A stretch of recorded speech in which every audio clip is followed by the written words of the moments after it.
Now let's give some UFC 241 aftermath and let me tell you my expectations for the next. First of all, let's see who progressed, who didn't.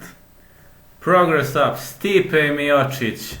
He avenged that loss, reclaimed the belt, renewed the conversation about being the greatest heavyweight of all time, because now he is the greatest heavyweight of all time. Amazing night for Stipe and his 8 unanswered blows. Thumbs down, Daniel Cormier. It's not just that Cormier lost the belt, it's the way he lost it. Cormier was dominating the fight but then started disregarding his corner, dropping hands dismissively, stopped wrestling. Full credit to Stipe for liver blows, puzzling performance from DC, and great tactics from Stipe. But come on, man, you were winning in the first round. Alright, third, fourth, second and third round, maybe it could have been scored both ways. But first round, Stipe was killing him. Sorry, Daniel Cormier was killing him. Thumbs up. Nate Diaz. He bounced back with a 3-year layoff. Didn't look rusty at all, man. He wasn't rusty, he was amazing. He looked better than ever and certainly improved, dominating the former WEC and UFC 155-pound champion. Then he followed that up with an elite call-out in press conference. So much so that even Dana White had to eat crow. He's the biggest winner of the entire event. Shit, man. After 1,093 days. Come on. Thumbs down. Alright, maybe it was an unfair decision, but it's Yoel Romero. Despite the fact Romero arguably won the fight, that loss to Costa spells the end of Romero's title hopes. He fought well, I can't say. I'd score a split for Romero. But it's not unbelievable to think that Romero may be immortal. Yeah, God gives him strength, of course, but at the age of 42 you feel like his window has to be closing at some point. Thumbs up. Corey Sandhagen. Rafael Assunção has been one of the 5 best bantamweights in the world for over 5 years and he has lost to the absolute top of the division. Beating Rafael Assunção decisively is an announcement that Sandhagen is now right there among the elite. Thumbs down, Devontae Smith. It's not Smith's fault. He was a great favorite, you know. That's on the bookmakers. I mean, listen, I hate bookmaking. I hate betting, you know. I'm not a guy who enjoys it. But come on, man. Getting knocked out as a -1,000 favorite is extremely bad from an optics standpoint. And having it happen because it looks like you were not taking the fight all that seriously is even worse. I mean, come on, man. You were poking, you were making jokes in that octagon. Man, when you fight, you must fight. What's wrong with you, man? Come on, get real.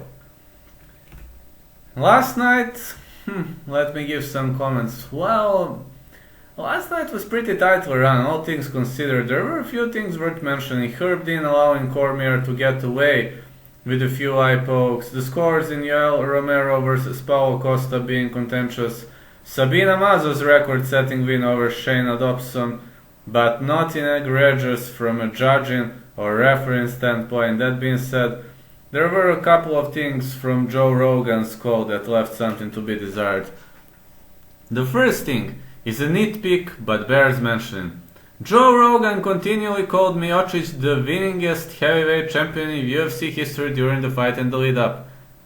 And while that is now accurate, or at least halfway accurate, Randy Couture had one more heavyweight title win than Stipe heading into last night.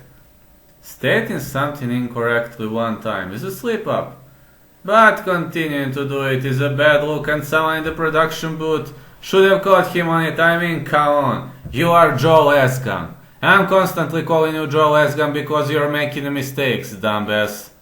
The bigger issue with Rogan's performance last night, this is also possibly production's fault and not his own, was that after Cormier was knocked out, Rogan went and interviewed him. Why are you interviewing a loser, Mr. Esgan? Again, you may recall the second time DC fought Jones. Rogan interviewed Cormier but prefaced it by saying he doesn't like to interview fighters who have just been knocked out. That's the correct way to think about things, and yet he did it anyway. Now this time Cormier seemed to be in much better spot than the Jones KO, but still. Furthermore, Rogan proceeded to tell Cormier he didn't want DC to make a decision about retirement now, but then basically asked him if he was going to retire.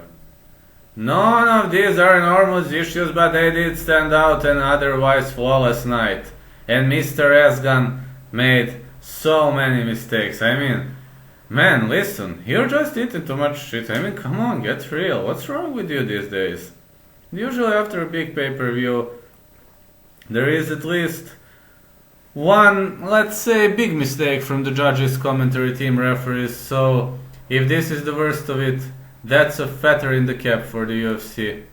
Now, which fights should be booked? I already talked in my previous clip why I support Stipe Miocic versus Daniel Cormier 3. Absolutely, if DC doesn't retire, third match is an absolute option. But if he decides to hang it up, let's see Francis Ngannou against Miocic. Nate Diaz, Jorge Masvidal. Honestly, I don't know, does this make sense for UFC or anyone? If they were creating at all, they'd actually make a badass motherfucker belt and have these two fight for it. Even if they don't, this is one of the rare UFC fights that could easily headline a pay-per-view without a belt on the line, but I don't know if this is real or not at the moment. I'm pretty much unsure, because you know that Jorge Masvidal has some other ambitions at his horizon, and I honestly don't know. I mean, he nodded for Nate Diaz. You all know that when Nate challenged him after the fight, he was like, yeah, like he was accepting, but I think it was just a show. Paulo Costa should meet the winner of Robert Whittaker versus Israel Adesanya.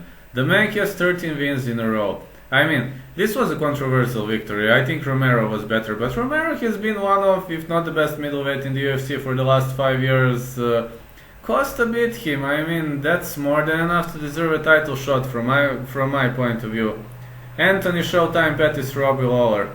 As always, Robbie should be fighting Anderson Silva next, but since that seems unlikely, a Pettis showdown would be a solid ESPN headliner and a fun striking battle. Robbie Lawler, he came out of the Ben Foxcroft loss, and now Anthony Pettis lost to Nate Diaz. They need fresh blood. They need to bounce back, man. And I love both of these guys. I love them. I don't even know. I'm a huge fan of Robbie, but even bigger fan of Anthony Showtime Pettis. So I'd be 100% hyped. Yoel Romero, Ilir Latifi. Just my wishes, but I don't know. Romero seems... He dropped the weight now. He was 184.5. So Romero can drop weight.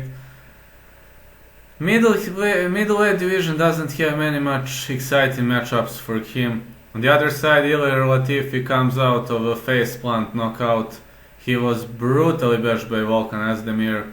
At light heavyweight, Romero could quickly set himself up to fight Jon Jones with a few wins. And Latifi, he could be a good litmus test. So I just don't know. I mean, both fighters are coming off from losses. But it was a great event, especially Nate Diaz versus Anthony Pettis bout.